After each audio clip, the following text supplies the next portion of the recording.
the sequel to Ouija.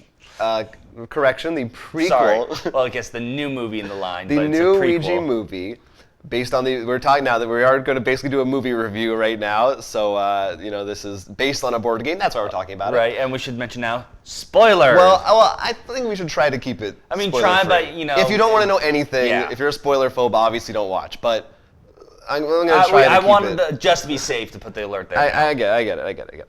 But let's not give away the ending or anything like that. So, or we'll say a special thing to stop watching at the end of the review. So, now our review of the original Ouija came out. We saw and reviewed that on this podcast almost exactly 2 years ago today. Okay. Like this same week because it came out at the same time. This is episode number 24 of our show. I went back and watched it. Okay. And I was surprised at how coherent it was. We actually weren't that bad even back then. I liked the show. And we're actually just talking about how great we are right now. Was a little weird. There's a lot of things that I was like, whoa, we used to do that? Wow, we don't do that anymore. Anyway, that was interesting. Both of us at that time were in agreement that it was a terrible movie. Among other things, it was hampered by incredibly flat characters, poor pacing, reliance on cheap jump scares, not making any sense, not a lot of cliches, really not a great horror movie. And at the end of that review, I made the statement that there is no reason you couldn't make a good movie based on a Ouija board. It's a vehicle like anything else. If you write a good movie, it could happen, as ridiculous as that premise seems, and at the time, and still does. So our question now is: did this movie manage to do that? Is it an improvement on that original formula? As we've said, leading up to the release, following it, this does have director Mike Flanagan, who it does have a pretty good reputation for doing these smaller horror movies that have kind of become favorites with smaller horror movie fans. Hush, and I think Oculus also is still on Netflix if you want to check out some of his other work. So there was this kind of thing like, oh, maybe sounds like they're actually putting some effort into this perhaps, which is interesting. It is a prequel. It takes place in 1967, before the original movie, in the same house, which I just barely picked up on, and we'll get into that, the relationships between the two.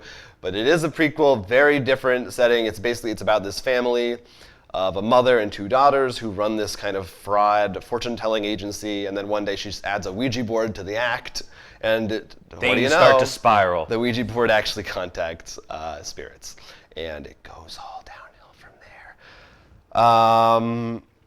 Yeah, now, traditionally, I know you are not a horror movie fan. Mm-hmm. So why don't you, with that background, what did you think? I love this. Jonathan's like, instead of going first, I want Will to go first so I can say how he's wrong in every aspect in my description. Okay.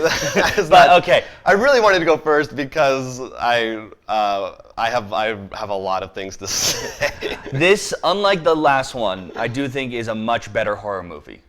Well, I think if you don't agree that this movie is better than the first one, then you're flat out wrong. Like, I think that is. But I mean, not even like a little bit. But I mean, like, I think it really. They did step it up. It's a low bar, but they. I think it wasn't a small jump over it. It's worth seeing if you like horror movies. I think, unlike the last one. Like, it really, I do think it's a reasonable addition along the horror line.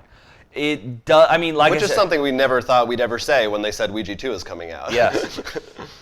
I do admit I'm not as big of a horror fan, and the few things when I like in a horror movie are, one, usually if there's an interesting monster, which there sort of was in this. I mean, not too much, but there was a little bit here and there. Mm-hmm. There's actually one scene near the end, like almost, I would say the climactic finish almost. Mm-hmm. And unrelated, it's you see an eye, and when I saw that, my mind instantly actually jumped to Lock and Key. If you remember the spirits that jumped on. I'm glad you said that because I actually forgot that, but I thought of Lock and Key a lot during this movie. It's a comic series that I really love. I think there's plenty of similarities. It's one of our favorite comic series. I think it's honestly we want someone to do something with it. Yeah, and there is a card game based on it, so board game. But yeah. I do feel, however, I guess I remembered a lot of the first movie. That's yeah. So for me, as soon as I recognized it, which I recognized it really early on, I knew what was gonna happen during. Like I even recognized like, oh, yep. Which is funny because it was the exact opposite. It wasn't until the very near the end I was like, is this actually related to the first one? Oh, it is. I totally forgot most of the details of the original.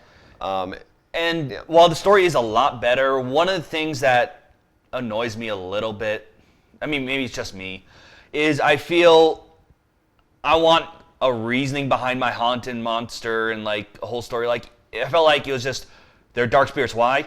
Nazis. like I feel like they could have done more, or even maybe like sort of the way they end it sort of was like because of what the experiments are doing. But I feel like I wish they delved a little deeper into there, like to get some more lore, so to speak. Mm-hmm.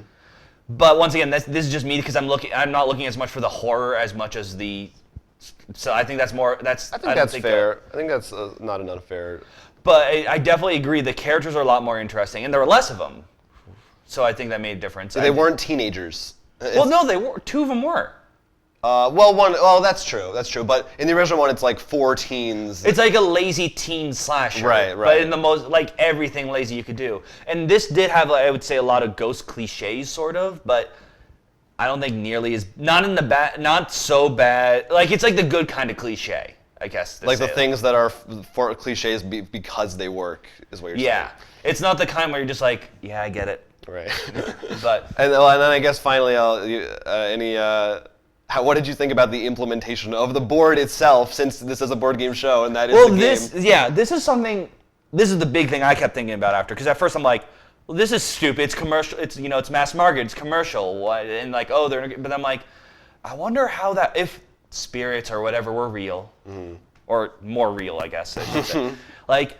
What if that was something of a like when you think of Final Fantasy, any kind of RPG like that, it's like, oh yeah, we have magic swords in the general store and stuff. So it's like, right? How weird? I guess to me it was just thinking like, how weird would that be? I think it was supposed to be. I don't know if this is even arguing with what you're saying or not, but I think the idea was they only could contact real spirits because they were in a graveyard or whatever, and like normally it just doesn't do anything, right? Isn't that the well? I don't know. That's the thing. Yeah. Yeah. But like that's why it was curious, and the end sort of hints at the idea that you don't even need the Ouija board. Right. Yeah, which is weird. So it's almost more of the symbolism that the Ouija board becomes, not the literal Ouija board itself. All right. But so overall, it's good. It's good. I have my issues with it, but I'm also not as big of a horror fan, so I understand that I come at it unfair biased.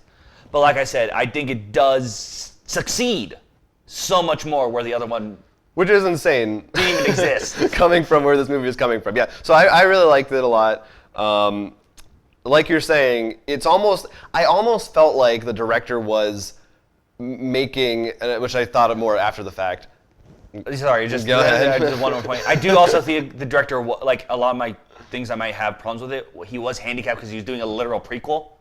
True. Well, that's what I find so interesting is I felt like, because there were a lot more connections to the original than I realized, and after the fact I kind of thought of more of them, I felt like he was almost doing a direct response to the original, almost like a remake of it, where he took a lot of the little elements, that some of the things that were kind of cool, like one of the things we said was looking through the Ouija thing was one of like few cool ideas from that movie. I feel like he was like, let's take the skeleton of this and what if we actually put interesting characters in that mix? And in that regard, I think he really succeeded. I really thought the characters were interesting and unique, and the fact that it's a mother and her 2 daughters, it passes the Bechdel test with flying colors, which is, there's look that up. It really is like, I do feel there's parts of it are kind of a feminist film because you have male characters in it, but it's really the female characters that are the heroes of the movie, and they're never and they do it in a way that the male characters aren't villains. They aren't evil, but they are stupid. Right. And that's all the characters are fairly intelligent. I didn't feel like there were any. There's even a couple moments where they kind of make fun of some dumb horror movie things that characters do. And No, and that's definitely a big plus for me because a lot of the bad horror movie mechanics are because they're almost, and that's when I really hate a horror movie because I feel like a lot of horror movies happen because everyone's stupid. right, exactly. That's And one I of the feel worst like things. that really didn't happen here, or at least not in the such significant way. Maybe they had their few turns here and there, but it's not. It's not to the point where you're like, oh my god. And there were some other sort of cliches that I think, There is one thing Yeah. after. I want to wait until after your thing because Okay. I think you're going to talk about it because it was one of the few things you mentioned after. Yeah, I the will, video, I will, I'll get and it's there. something I actually disagree with you on. Okay, I'll get there. But it is a movie about a possessed little girl. So ultimately, yeah, you're gonna have some of the things that go along with that. Like it's just been done so many times. But I mean, let's be honest, children are scary. right. But they do. The actor for the little girl was pretty creepy. I thought that it was effectively scary. I think they avoid a lot of other things. Like there's a priest who's a major character in the movie, and immediately I was worried. Like, is he gonna turn out to be a pedophile or evil? Oh, like he's gonna be. And he didn't do that. It's minor spoilers. So, but I was like, and the girl has a boyfriend, and it doesn't do the thing of like, oh, they have sex, so she dies. It doesn't do the thing of, oh, he turns out to be a jerk and like he's betraying her, which even like Stranger Things does. So in a lot of ways, I did appreciate it directly contradicting some of definitely, those. I mentioned this even, Mark, and I'm fine with it. Like with Stranger Things, I do not care at all for the teen relationship part. Like almost like outside of the interesting with oh my god, I'm blanking on her name now. I feel really bad because everyone hates the fact that she was just sort of ignored. Not Gibber. Wow, this Barb? is terrible. Barb. But like, I think it was Gibber. like to me, this is a lot more and even more real because it wasn't like he's just like, yeah, I'm gonna like he felt like it was reasonable. Like both of them felt, or I guess technically four because they were the two in the beginning. Like none of it felt like the generic teen, like Exactly. They had real problems. They sounded like real people. well, it's not even just real problems. They didn't just go, God, mom. Like, I mean, she had some of that teen attitude, but like, she recognized, especially since the dad is gone. I mean, that's not too much spoiler. No, right off the bat. that's that she has some responsibility. Yeah. Which I think is really nice. I think the biggest all the characters were characters. yes. The biggest tragedy of this movie, I think, is that it is called Ouija: Origin of Evil. I think because so many people are going to assume, and I can't blame them at all, that it's total garbage. And I even think the Ouija board itself is almost inconsequential. Like it could have been, the spirits could have just contacted them in the plot without that board. It really doesn't. No, it's definitely just Hasbro marketing. Yeah. And I actually mentioned to someone I saw the movie, and they're like, wasn't that like, didn't that Right. already come out? Wasn't it terrible? I'm like, no, this is different. It's really crazy. The first Ouija actually made a good amount of money, so I'm very curious of how this does in comparison. Well, I do know afterwards, because my brother was asking me about it, it did get an 86, I believe, on Rotten Tomato. Right. Which is actually higher than the fan, how they have the critics or the fan, which Yeah. is very odd, considering, especially, that usually that's more for like artsy things. You usually see the fan lower, usually the fan's always higher, because we like things more. Interesting, yeah. But the thing that I think you want to talk about was the PG-13 rating. No, that right? wasn't. Oh, No, that no, wasn't no, it? no. Well, so, can you talk about Yeah, that first? talk about that first. My thing can wait to the end. It's Okay. I wanted to say it is PG-13, and again, comparing it to the first movie, that was one of our complaints. Was how clearly they wanted teens to see this, and they had to kind of dumb it down. I actually felt in this movie, in some ways, it was a strength. There are a lot of moments where something horrible happens and you don't see it. And for me, that made it. This is not a new idea, but what you can imagine is often much scarier and more horrifying than what you actually see. And I thought it was a very clever way to make the movie still pretty scary and dark, well, yeah, while keeping it PG-13. No, I completely agree. And one of the things I've complained also about recent horror movies, and I think you have never disagree with me about this on too much, is that I feel like a lot of time it's not even like something scary or like how I love Alien. It's not fast as jump scare, Kind of scared me. You slowly see it coming and like the building dread. Yeah, and that sort of did this a bit more, or the recent movies will have like just lots of gore and blood, and it's just like it's more disgusting, scary. But this didn't do that. Even the final scene, which probably would have had a lot more blood and stuff in real life, Is what you're. Yeah. The same scene. Right. Didn't have any, but that was fine because and I think and I agree with you. They definitely this director is, I think, very good at much better at pulling that sort of suspense in. So, what is the thing that you? Well, the thing I'm just curious. Is it the ending or no? Sort of. Okay. Not the ending. Okay. It's like the final part of this final confrontation. You mentioned how, and this is another thing I think with horror movies, and this is more of my own bias. I don't think it's an actual problem with horror movies. You like the family coming together to beat it. Mm-hmm.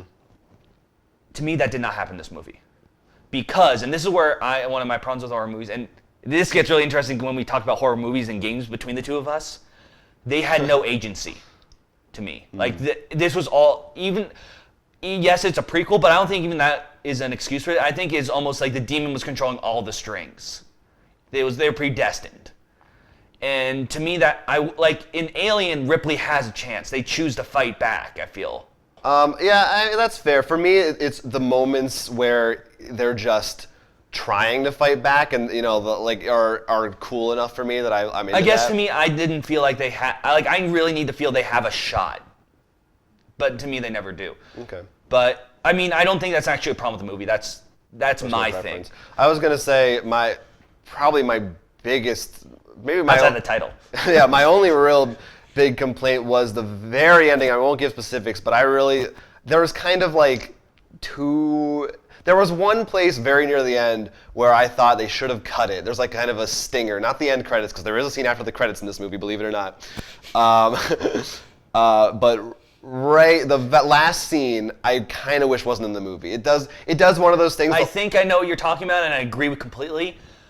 But I want not. I'm gonna if I can speak English. I'm being possessed. I'm sorry. Oh no, God! But you mentioned the end scene credits, the thing after. Oh, I realized that's actually the worst. I mean, not worst. The scariest thing in the entire movie. You know why? Why? Because it's hinting at you should watch the first one. Well, I actually, in a way, this movie kind of made the first movie seem better to me, because I'm like, now I almost want to rewatch it and think like, oh, this is what it's. That's my joke. That's what I'm saying. Yeah, it's that's a pretty impressive thing. No, overall, I'm amazed at what he did. I didn't like horror movies, and I had low expectations for this, especially because and I think the director whose name I'm playing, Mike Flanagan, hit it out of the park with this at the very least. Even though I don't like it, even though I still think it's a reasonable addition to horror movies, and for a PG-13 movie, And I mean, it's proof, again, that you can make a good board game movie, even from something as simple and, contentlessness as the Ouija board. So we are shocked to say that this movie gets both of our thumbs up. So yeah, go see it, especially it's Halloween. We would definitely recommend it. Don't watch the first one. Probably don't watch it. So no, honestly, I do. That was actually one thing I think that hurt me, is because I remember the first one so well. Right. So I think if you watch this without watching it, I think this actually is better as a standalone movie. Yeah, absolutely. Well, because the first movie is almost a retelling of this story, because they find out this story. Yeah. This is just in a poor way. Yeah, it's like you get to hear it from crappy teenagers. So it's in theaters now. We would love to hear if you get a chance to see it, what you think about it. Very curious. If you want to see other board game movies in the same vein, or if you want to see Ouija 3, or Ouija even a further prequel, I don't know, in a different house. Well, now we learned about how those dark spirits became dark spirits. We're just going to keep going back until there's no house. Yeah. Leave a comment right here on YouTube. We will read it on the show.